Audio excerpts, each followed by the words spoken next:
Hey, deserving listeners, it's time to continue our story with Ed and Rose. So let's follow them on 90 Day Fiancé and see what happens and see if anything of interest comes out of my face. My name is Dr. Kirk Honda. I am a therapist and a professor. Let's get to it. I just can't shake this. And I know I keep asking you again and again, but I'm just... What's your concern? That you have a lot of friends on Facebook. It's a friend, but we not to talk to all. So are any of them any of your ex-boyfriends? No, not. And what would be the difference if they were her ex-boyfriends? She is entitled to have ex-boyfriends and still be friends with them on Facebook. This attitude is concerning from him, that he is basically accusing her of things without saying as much. And the fact that he can't see through the forest, through the trees here, of that it's not fair to do that to someone. What about you? Ed, have you had previous relationships? Are you online communicating with those people? What about you? It's concerning that he can't see that. As I always say, there's nothing wrong with attachment insecurity. There's nothing wrong with having traumas about being rejected or cheated on or hurt, and to have that triggered when you're in a relationship, particularly when you're first starting to date. But what do you do with that fear? Do you communicate that and own your feelings and give the other person a chance to take care of you? Or do you control and insult and accuse? Rose has always avoided talking about her ex-boyfriends, and that bothers me because... I wonder why she avoids talking about it, because she gets a clear message from you that you already think that she's a bad person for even having ex-boyfriends and communicating with any of them. There's a reason why she doesn't feel comfortable, because she probably got a very clear message from you that was unacceptable to you. My intention is to leave here engaged, but I want to make absolutely sure I know everything about her past before I make that commitment. This is a very common jealous defense. We feel attachment insecure. That manifests into what we would call jealousy, where you start thinking about them being with other people. You know, who is that you just texted? Are you still friends with your ex? Do you love me more than your ex? Is sex better with me than it was with your ex? And that jealousy is really difficult. You know, if you've ever been jealous, if you've ever been in that position, it can really be a difficult set of feelings, a very hard thing to cope with, and it will keep you up at night and rile you up, and you're looking for an answer. How do I cure this? Now, without knowing the baseline of it, of attachment insecurity and relational traumas in the past, you're just trying to address the jealousy, which you'll start to come up with different solutions. One of the solutions that a lot of people will develop is, I want to know information. I want you to tell me everything that happened. And that will manifest in what he's talking about here, which is, I want to know everyone you dated. Essentially what he's saying is, I want you to give me every detail of everyone that you've ever been romantically involved with or sexually involved with. I want to know their name. He's not saying this directly, but he's basically saying this. I want to know where they are. I want to know if you're friends with them on Facebook. He wants all those details. Okay, so let's walk ourselves through that. Let's say that she says, okay, what do you want to know? Okay, who was your boyfriend number one? Okay, well, it was when I was 13. I made out with this boy. We were boyfriend-girlfriend for about a couple weeks. Okay, and then Ed would say, okay, well, did he touch you? Yeah, he did. He touched me in these different ways. Okay, were you turned on? Yeah, I was turned on. Okay, so let's say Ed asked for all the information. Is that going to solve his jealousy? No. If anything, it's going to make it worse, because now he has all these visualizations in his head. They're going to plague him. Now, one could say that maybe it would, through exposure therapy, essentially just expose him to the reality, and it would give him a chance to be habituated to the notions that are in his head. But it doesn't usually work that way. And it's invasive. It's a situation where you're forcing someone to reveal private things about themselves that they don't want to share. And they should be allowed to keep that sort of stuff private, usually. So I've seen this before. A common thing that people in his position will do, they'll say, how big was their penis? Or what, did you have an orgasm with that person? These kinds of questions, as if that's going to solve your jealousy. But it's a strong compulsion to want to know that information. I have worked with couples and individuals around infidelity and how to recover from that infidelity. I've treated couples like this, and I've talked to people like him, and I've said, I understand that compulsion, but what do you think it's going to solve? Let's walk ourselves through it. Let's say she tells you all the micro details that you are wanting to know about. Is that going to put you at ease? I know it feels like it's going to put you at ease, but it's not. It's actually going to traumatize you, because even though it happened before you even met her, all those images are going to be in your head, and they're not going to do good things to you, because the brain doesn't necessarily know the present from the past. The brain, imagine you out there, if you saw a video. Now, some people are different. Some people don't have that kind of jealousy, for whatever reason, but many people do.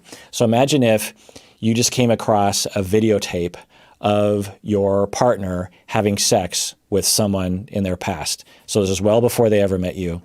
And you just are forced to watch, Clockwork Orange style, this video. That's probably not going to do good things to your brain, right? Even though you know it's in the past, and even though you know that your partner has had sex with other people in the past, but seeing it in black and white, or having it described to you in black and white, is not going to do good things to the brain, because the brain doesn't know the difference between the past and the present. You don't want to put that stuff in there. So that's what I'll say to guys like this. And I'll say, I get that you're insecure. I get that you're worried. Let's tend to those feelings. Let's find functional ways of helping you express those feelings and get your needs met. It's not a matter of suppressing the jealousy. It's a matter of addressing it in a way that actually reduces it, and addressing it in a way that doesn't cause your partner to want to run away from you. So let's see how he manages this. Like, when was your last ex-boyfriend? Sa block in my Facebook, so I don't know where. Oh, so you did meet him on Yeah, Facebook? I blocked. So you said that none of your 4,000 friends on Facebook have ever been a boyfriend of yours. No. But then you said, well, one of them you blocked on Facebook. Okay, so some of your exes were on Facebook. Don't worry, it's you only. So this is great. She's like just cutting to the chase. I know where this is headed. Don't worry, it's you only. Like, we don't have to adjudicate this Facebook detail. Don't worry, it's you only. In my mind, I'm like, okay, Rose just lied to me about having ex-boyfriends on her Facebook. But then I'm like, there is a language barrier. So maybe she didn't understand my question. It's also possible she didn't lie to you. The editors and the producers might be only showing us part of it, but it didn't look like she was lying. It looked like she was saying that if she isn't, stretching the truth, it looks like what she's saying is, the current friends I have on Facebook are not any of my exes. So he's framing it as lying, even though it might not be lying. The other thing is when you push people into a corner, and they feel like there's no way out, then maybe sometimes they'll fudge the truth a little bit because they're trying to take care of you. Think of it as a white lie. Someone comes to you and says, how do I look in these jeans? And you're like, yeah, so. But you don't say that. You say, you look fantastic in those jeans. Is that a lie? Is it a white lie? Is it, just kind of spinning the truth a little bit? Well, when your jealous new boyfriend starts interrogating you about Facebook, you might be like, yeah, no, I'm not friends with any of my exes on Facebook. Don't worry about it. Because you probably think, well, that's as far as it's going to go, because surely he's not going to interrogate me while we're getting a mani-pedi, right? So anyway. Now, I will say that it's probably not a good idea to lie. As I often say, particularly with Ed, is just tell the truth. So it's probably a good idea to, if you are pushing to a corner, to slow down and try to figure out a way to not lie, because if you do fudge the truth, that's going to cause more jealousy and more concerns, because now you are coming across as shady and shifty. Since we've been dating on Facebook, have you been faithful to me? I'm faithful to you. Okay, so now he's asking something that is probably okay to ask. Have you been faithful to me? That's That's a functional question. Rather than interrogating her about who she's friends with on Facebook, which has nothing to do with anything, he's just saying, have you been faithful to me? Okay, so that's good. I don't have chat any guy on my Facebook. It's only you. So I say to you, trust me. So great. She's showing a lot of maturity and differentiation here. She's being accused. There's a lot of annoyances that are happening right now, but she's calmly just seeing the forest through the trees and saying, right now, it's not an interrogation problem. It's an insecurity problem that he has. And so I'm going to do my best to soothe that. I'm going to say, I'm going to cut to the chase and just say, it's just you. And don't worry. You're going to have to just trust me on this, is basically what she's saying, which is true, because there's nothing she can say in this moment that is going to definitively prove that she hasn't been flirting with other men. There's just no way to know. There would have to be a video camera constantly following her around, and that's just not available, right? So as in all relationships, it's just a matter of, you're just going to have to trust me. Now, it's okay in the beginning of a relationship, particularly if you have relational traumas in the past, to not trust the person. But you have to cope with that on some level, or accept that on some level, that, well, I just don't know. If I was his friend and he came to me, Ed, and said, I don't know. I mean, she tells me to trust her. She tells me that she's not flirting with other people, and I just don't know. What I would tell him is, yeah, you don't know. There's no way to know. You're just going to have to give this time to find out if she consistently shows that she can be a person who can be trusted. You'd be stupid to just assume that she's telling you the truth. Now, you'd also be stupid to assume she's lying. So there's no reason to believe she's lying, but there's also not a ton of evidence to believe that she's telling the truth. And that's the nature of these kinds of relationships. You just don't know.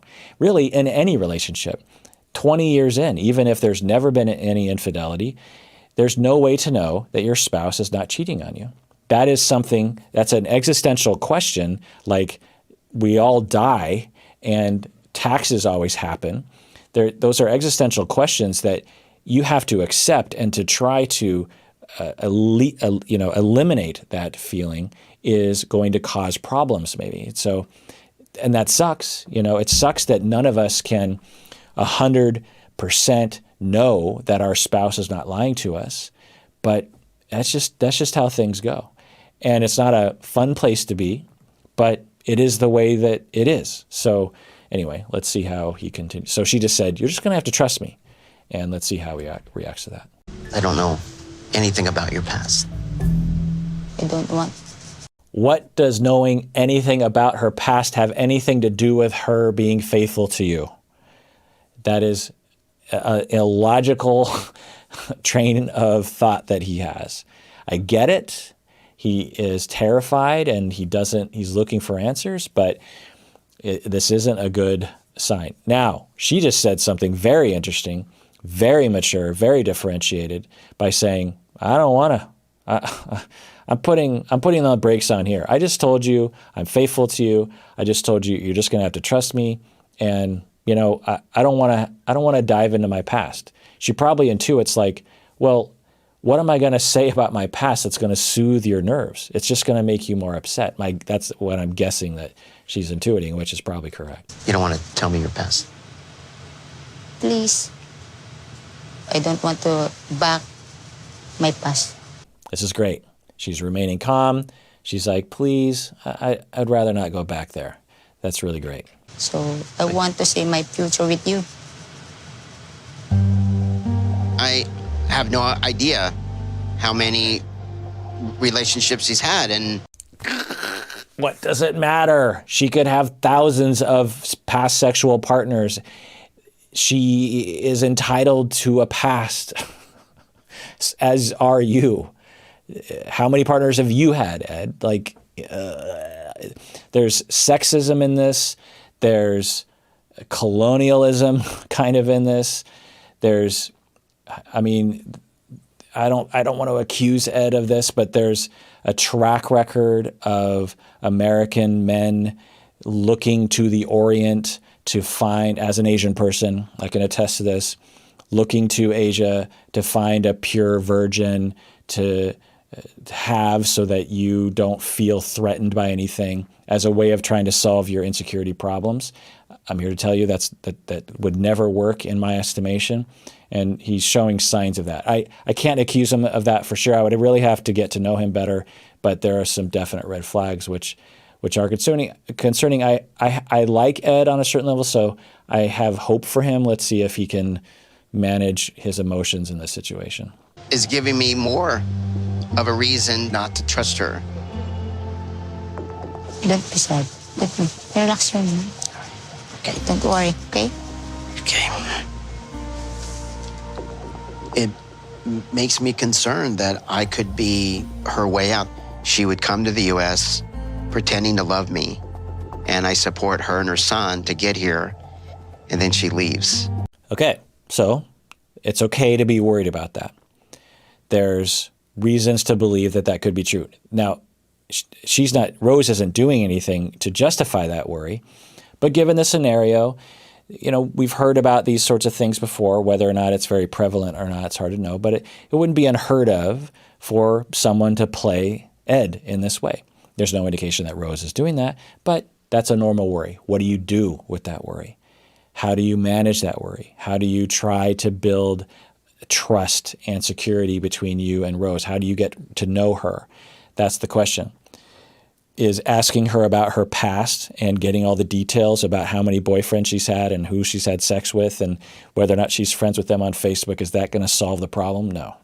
While I'm on the topic, there's a lot of things that people will do to try to solve. Let me give other things that people will do to try to solve this jealousy thing that I've seen in a dysfunctional way.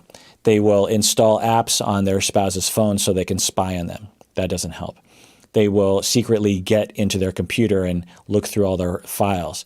That can kind of help, actually, sometimes if nothing is in there that's concerning, but ultimately it's not going to ultimately help. Plus, you could really harm a relationship if your spouse finds out that you're spying on them. Other things that people will do with that insecurity is they will try to control their spouse, separate them from their friends. Another thing that they might do is try to make their spouse unattractive. They might try to figure out a way to make their spouse dress in an unattractive way or make their hair look funny or other things like that. They might also put their spouse down and say that they're unattractive as a way to make the spouse feel like they could never get another person, and so that would lower the risk, according to the jealous person. Other things that they might do would be to follow them, install cameras to monitor them. They might pressure them to give them a lot of details about where they are at. They might text them a lot and check in, like, where are you? What are you doing? Show me a picture of where you're at, as a way of hypervigilance around that. And it really can be that way for some people. I wonder if Ed actually has PTSD or a trauma reactivity around that. It can be that way. It could, in the same way that when someone comes back from the war and has PTSD and they hear a helicopter going overhead and their body goes into hypervigilance, or they hear an explosion and their body goes into hypervigilance, for some people, when there is that question mark of like, is this person cheating on me? Their body goes into hypervigilance and they will manifest their behaviors in what we would call jealousy. So it's not as if it's an intellectual choice. It is oftentimes, a visceral reaction that people will have. In the same way that the war veteran who is terrified of helicopters might actually drive off of the highway and, go all the way back home and lock himself in his basement so he can't hear any helicopters, which is not a functional way to live. It's understandable. In the same way, a jealous and a rejection or infidelity traumatized individual will also exhibit what we would call dysfunctional behaviors that are overblown in reaction to stimuli that make them worried about jealousy. So we want to give everyone the same amount of compassion around that. We don't want to excuse controlling behavior and interrogation, but when we understand it, then we can actually help those people. All right, well, that does it for that installment of Psychology in Seattle, in which we follow Ed and Rose. Tune in next time when we continue the story with Ed and Rose. And everyone out there, please take care of yourself because you deserve it. You really, really do.